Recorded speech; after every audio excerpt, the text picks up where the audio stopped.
When it comes to looking at interactions between Native Americans and colonists during the 17th century, in southern New England specifically, there's quite a few different factors that must be considered. Furthermore, when considering looking into historic preservation efforts connected to the topic, things become even more complicated.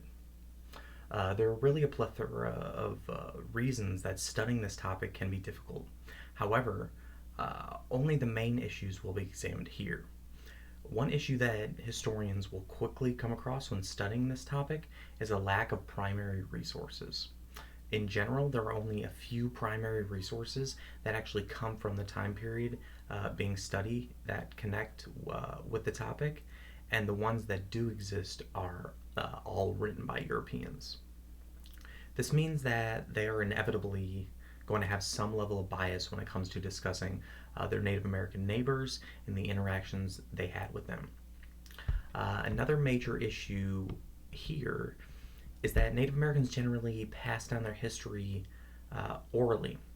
This would lead to the loss of a massive amount of Native American history and culture once colonization efforts began to happen on a large scale.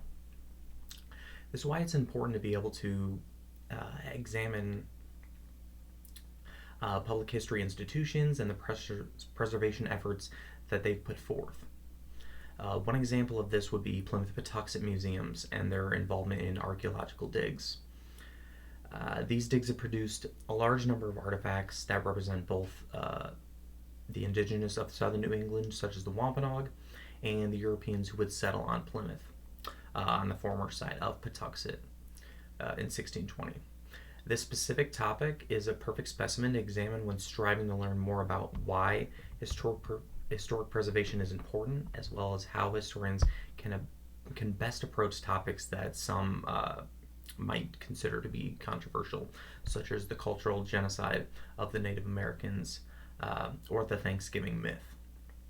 By studying the history of the colonization of New England, the early 17th century, in the early 17th century by the Pilgrims, it's possible to increase one's knowledge of the actual topic itself, on, as well as how public historians can actually deal with controversial subjects and historic preservation as a whole.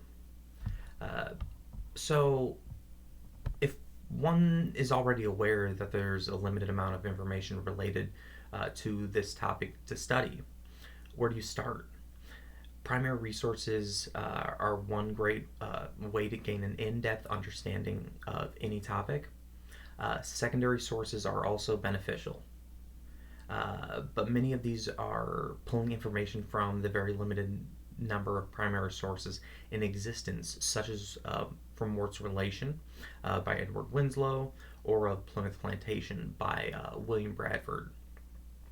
After these types of resources have been exhausted, more physical types of resources, such as archaeological findings, can be examined. Luckily, as stated before, many of these can actually be examined right on the Plymouth Patuxet Museum's website. It's a great experience.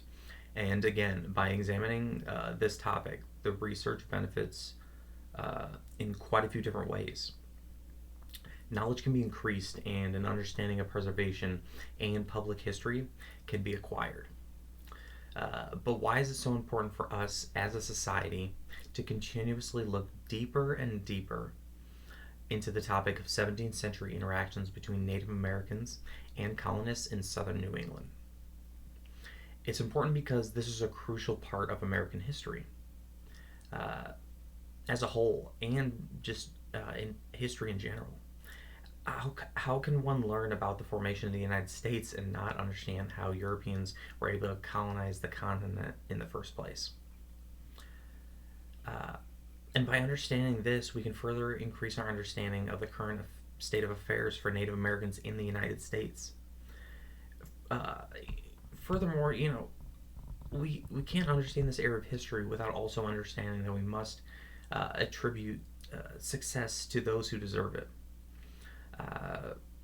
And it's also important to stop marginalizing incredibly important Native figures, such as Tisquantum, also known as Squanto, This subject is a perfect specimen, again, for any public historian because it's important and complex.